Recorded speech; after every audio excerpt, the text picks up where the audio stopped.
اگر کوئی بھی شخص ان کی امپلیکیشن، اس کا مطلب اور اس کی ٹرو ایسنس کو سمجھ لے تو اس کی لائف میں جو پرابلمز ہیں وہ ڈیمینش ہو جاتی ہیں، وہ پرابلمز نہیں رہتی، اس کو سکون اور چین نصیب ہوتا ہے۔ اور وہ تین نام کیا ہیں اللہ تعالیٰ کے؟ قادر، قدیر اور مقتدر۔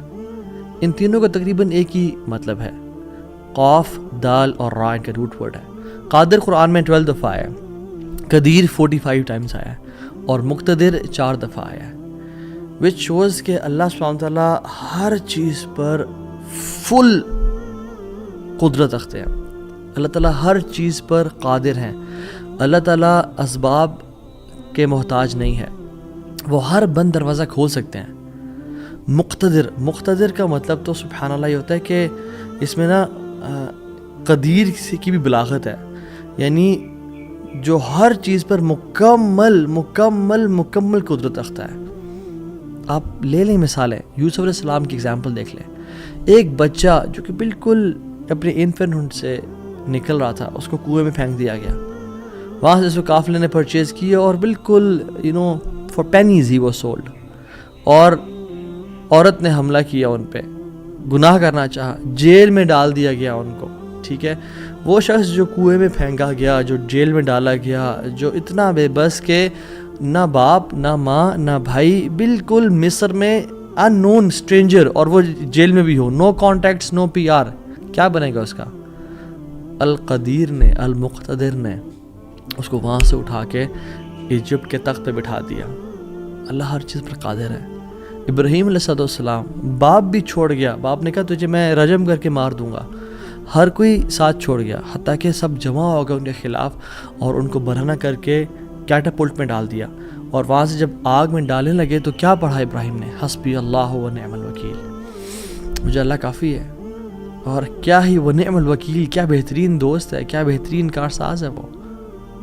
اور اللہ تعالیٰ نے وہ کس طرح کا قادر ہے، وہ کس طرح قدیر اور مقتدر ہے کہ اس نے ہواؤں کی ڈائریکشن کو نہیں پھیرا، نہ ہی اس نے سمندروں کے رخ کو بدلا، نہ ہی اس نے کوئی پرندے بھیجے جو کہ اس پانی کو، اس آگ کو ٹھنڈا کر دیں پانی پھینک پھینک کے، نہیں، بلکہ ڈائریکٹ اس آگ کو کہا جس کی صفت ہے جلانا، قُلْنَا يَا نَارُ كُونِي بَرْدًا وَسَلَامًا عَلَىٰ إِبْرَاهِيمَ، ہم نے کہا اے نار، اے آگ، ٹھنڈی ہو جا اور سلامتی کا باعث بن جا ابراہیم کے لیے۔ کچھ روایات میں تو یہ بھی آتا ہے کہ ان کی صحت کے بھی کچھ ارچہ کلام ہے کہ ابراہیم علیہ السلام سے پوچھا گیا کہ سب سے بہترین مومنٹس آپ کی زندگی میں کون سے تھے؟ تو ابراہیم علیہ السلام نے کہا کہ جب میں آگ میں تھا، کہ اللہ تعالیٰ نے اس کو حکم دیا تھا کہ ٹھنڈی ہو جا، اور اتنی ٹھنڈی نہ ہونا کہ ابراہیم کو تکلیف پہنچائے، سلامتی والی بن جانا۔ تو those were the best moments that I spend in my life. اور وہ کس طرح سے ٹھنڈی ہوئی کہ صرف ابراہیم کے لیے ٹھنڈی ہوئی، لیکن جو رسیاں ابراہیم علیہ السلام کے ہاتھ پہ بندھی ہوئی تھی ان کے لیے ٹھنڈی نہیں ہوئی، اس رسیوں کو جلا دیا، مگر ابراہیم علیہ السلام کے بال تک کو بھی نہیں جلایا۔ اور جب ابراہیم اس آگ سے نکلے تو ان کا جو باپ تھا آزر، وہ دیکھ رہا تھا اور کہتا ہے نعم ربک یا ابراہیم، کیا رب ہے تیرا ابراہیم۔ یعنی ایک کافر کو، ایک مشرک کو تو یقین آ گیا کہ کیا رب ہے ابراہیم کا۔ ہم نے 50-60 سال زندگی گزار لی لائف کے، کچھ نے مجھ جیسے نے تو 20-30 سال گزارے زندگی کے، ہمیں ابھی تک رب کی قدرت پہ یقین نہیں آیا، ہمیں ابھی تک آنیسٹلی اللہ تعالیٰ کے مکمل قادر ہونے پہ یقین نہیں آیا۔ تیسرے پارے میں ایک شخص کا ذکر آتا ہے قرآن میں کہ ایک شخص گزر رہا تھا اور ایک قریہ سے، ایک بستی سے گزرا، ویلیج تھا، اور وہ بالکل یعنی آپ سمجھ لیں رونز تھا، وہ بالکل کھنڈرات بن چکا تھا۔ تو ان کے ذہن میں ایسی خیال آیا، Who will raise them up؟ کون کھڑا کرے گا انہیں دوبارہ؟ ابن کثیر اور باقی لکھتے ہیں کہ وہ عزیر علیہ السلام تھے۔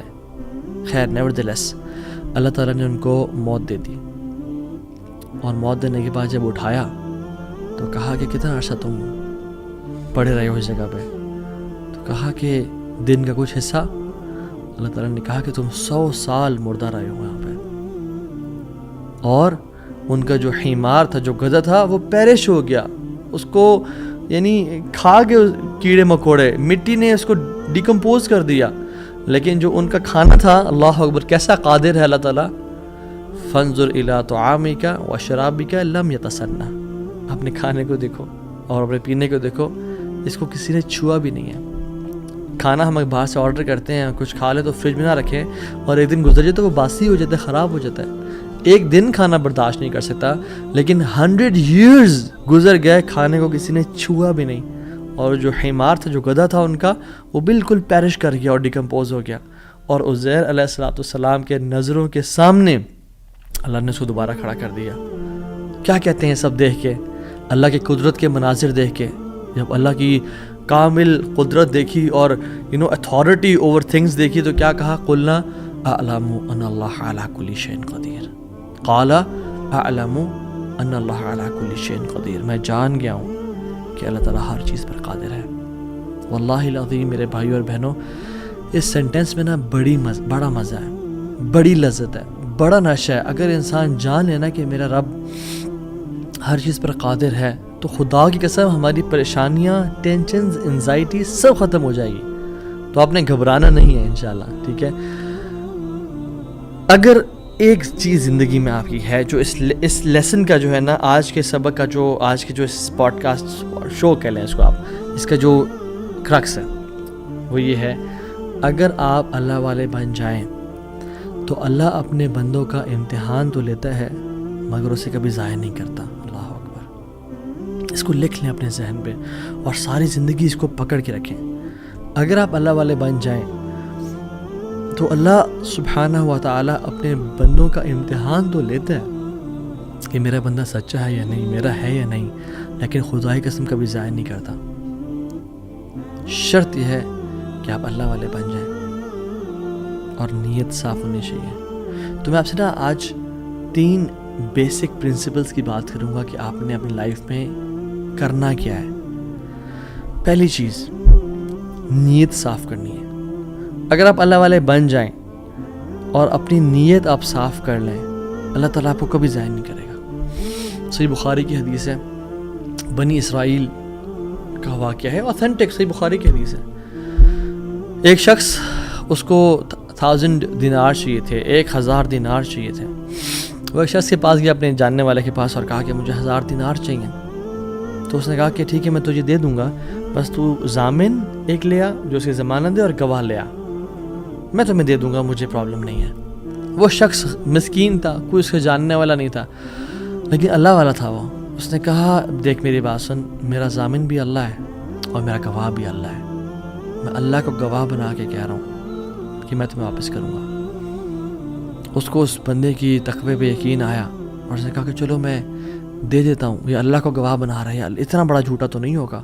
اور یہاں پہ آئی پاز, میرے بھائیوں بہنوں, پاکستان کے لوگوں, انڈیا, بنگلہ دیش, جہاں سے بھی لوگ دیکھ رہے ہیں, اللہ کا نام لے کے نہ کبھی کسی کو دھوکہ نہ دو. ویسے بھی دھوکہ کسی کو نہیں دینا چاہیے, لیکن اسپیشلی اللہ کی قسم کھا کے یا اللہ کا نام لے کے کسی کو دھوکہ نہ دو. یاد رکھیں جو اللہ کا نام لے کے سچ بولتا ہے نا, اللہ تعالیٰ اس کی غیبی خزانوں سے مدد کرتا ہے. اور جو اللہ کا نام لے کے دھوکہ دیتا ہے لوگوں کو, اللہ اس کو تباہ و برباد کر دیتا ہے. تو اس شخص نے کیا کیا, اس نے کہا کہ میرا ضامن بھی اللہ ہے, میرا گواہ بھی اللہ ہے. تو اس نے دے دیا, اس نے کہ میں تجھے اللہ کے اس نام پہ, تجھ پہ میں ٹرسٹ کرتا ہوں. یہ شخص پیسے لے کے, اس نے کاروبار کرنا تھا, یہ چلا گیا. یہ جب کشتی میں بیٹھا, سوار ہوا, دوسری طرف اترا, اپنا کام شام کیا, واپس آیا. جو دن اور جو مقرر وقت طے ہوا تھا, جب وہ کشتی پہ آیا واپس, ایک سمندر کے پار یہ شخص تھا, تو جو لاسٹ کشتی تھی وہ نکل گئی. یہ سر پکڑ کے بیٹھ گیا کہ میں نے تو آج وعدہ کیا تھا اور اللہ کو ضمانت دار بنایا تھا اور گواہ بنایا تھا. اب اگر میں آج اس تک مال نہیں پہنچاتا تو وہ کیا سوچے گا میرے بارے میں, اور اس کا تو ٹرسٹ اٹھ جائے گا, یعنی کہ میں نے اللہ کے نام پہ جھوٹ بولا اسے.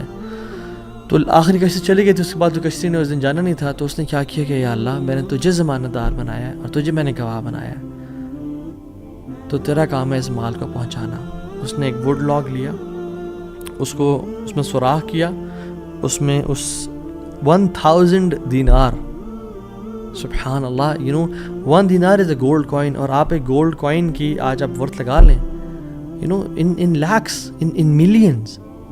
اس نے کیا کیا, اس کو اس ووڈ لاگ میں ڈالا, پرچی لکھی اور اس میں ڈال کے نا بسم اللہ پڑھ کے آگے بہا دیا کہ اللہ تجھے میں نے ضمانت دار بنایا, تجھے میں نے گواہ بنایا, اب تیرا کام ہے اس کو. یہ شخص یہاں ویٹ کر رہا تھا اور یہ شخص اپنا مال لینے کا یہاں انتظار کرتا اور یہ شخص یہاں پہ کھڑا تھا, اس نے مال کو دے دیا. اور سبحان اللہ, اللہ تعالیٰ نے کیسا قادر ہے, کیسا قدیر ہے, اس نے اس ہواؤں کو رخ پھیر دیا اور وہ بندہ وہاں انتظار کر رہا تھا, اور اس کے بندے کے پاس وہ ووڈ لاک پہنچا اور اس نے اس کو دیکھا, اس میں پرچی تھی اور پرچی نکالی اور اس کو کھول کے دیکھا کہ اس کے 1000 دینار تھے. وہ بڑا حیران ہوا کہ یہ مجھ تک کیسے پہنچے. خیر, یہ جو شخص تھا جس نے بھیجے تھے, یہ اگلے دن دوبارہ جو سب سے پہلی کشتی ملی اس پہ روانہ ہوا اور اس بندے کے پاس پہنچا اور 1000 دینار لے کے الگ سے کہ پتہ نہیں وہ پہنچے نہیں پہنچے, میں اس کو اس کا حق تو دے دوں. اس نے کہا کہ یہ تمہاری امانت, معذرت تھوڑی تاخیر ہو گئی مجھ سے. کہتے ہیں تو کل تم نے مجھے پیسے نہیں بھیجے؟ کہتے میں نے بھیجے. پھر اس نے کہا جس رب پہ تو نے توکل کیا ہے نا, جس رب کو تو نے ضمانت دار بنایا تھا, اس رب نے تیرا مال مجھ تک پہنچا دیا, مجھے اس مال کی ضرورت نہیں ہے. ہم کیوں بات پریشان ہوتے ہیں؟ کیا کمی ہے ہماری زندگی میں؟ شاید توکل کی کمی ہے, قرآن پڑھنے کی کمی ہے, عبادات کی کمی ہے, حلال اور حرام کی پرواہ کرنے کی کمی